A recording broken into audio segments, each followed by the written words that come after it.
Une femme forte, très forte, capable. Elle est en train de ramener les tomates.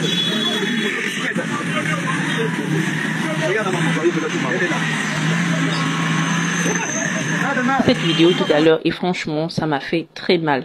Tu vois la vidéo, il y a une maman qui est là, elle a une cuvette de tomates sur la tête et elle monte à vélo.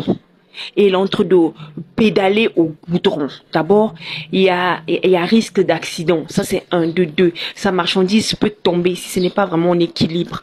Et troisièmement, son dos, ses jambes, elle souffre. Et je vois partout dans les commentaires, femmes fortes, femmes battantes. C'est-à-dire, les gens ont normalisé la souffrance, ont normalisé l'épuisement à un point que quand tu t'épuises là, c'est là que tu es une bonne femme. Quand tu te tues là, c'est là que tu es une bonne femme. Et beaucoup dans les commentaires de cette vidéo, c'était des hommes. Voilà la vraie femme battante. Voilà la vraie femme battante, la vraie femme entrepreneuse, la vraie femme. Donc pour eux, la vraie femme, c'est celle qui doit s'épuiser. Voilà pourquoi l'Afrique n'évolue pas. Parce qu'en Europe, aux États, les Européens, qu'est-ce qu'ils font? Quand ils voient comme ça là, eux, ils vont créer des choses pour améliorer. Vous pensez que les machines à laver sont arrivées à quel moment? Les femmes lavaient les vêtements à la main. Ils ont vu leurs femmes s'épuiser. Ils ont dit, on va pas laisser nos femmes nous s'épuiser comme ça pour laver, habiller. On doit créer machines. Ils ont créé des machines, ils ont créé des choses. Mais non, non, non. Les hommes africains, ils sont là, ils regardent et ils applaudissent. Pour eux, c'est ça. Elle doit s'épuiser comme ça. Elle doit mettre en péril sa santé physique. Tout ça. Parce qu'elle doit prouver dans la société qu'elle est une vraie femme. Donc une bonne femme, c'est celle qui s'épuise, c'est celle qui se tue, c'est celle qui transpire. C'est au lieu de chercher à améliorer la condition de cette maman. Moi, ça m'a fait très mal.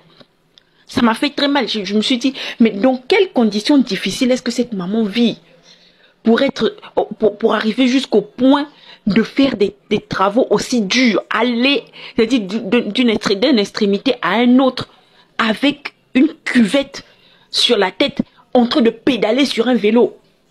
Vraiment, c'est difficile.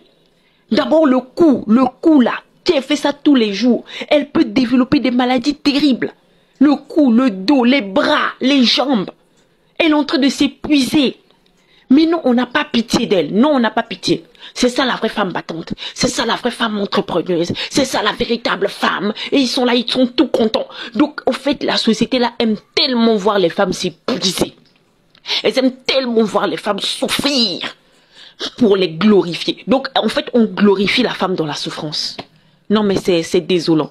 Au lieu de regarder ça, de dire c'est inadmissible qu'en 2025, il y ait encore des mamans qui font des choses comme ça. On va acheter des tricycles pour leur permettre de bien porter leurs marchandises. On va améliorer les conditions. Non, non, non. Ils sont contents de la voir souffrir. Pour eux, c'est normal. Vraiment, ça m'a énervé. J'ai lâché un loup commentaire là-bas. Je sais comment me laver. Mais je suis pas là-bas. Oh.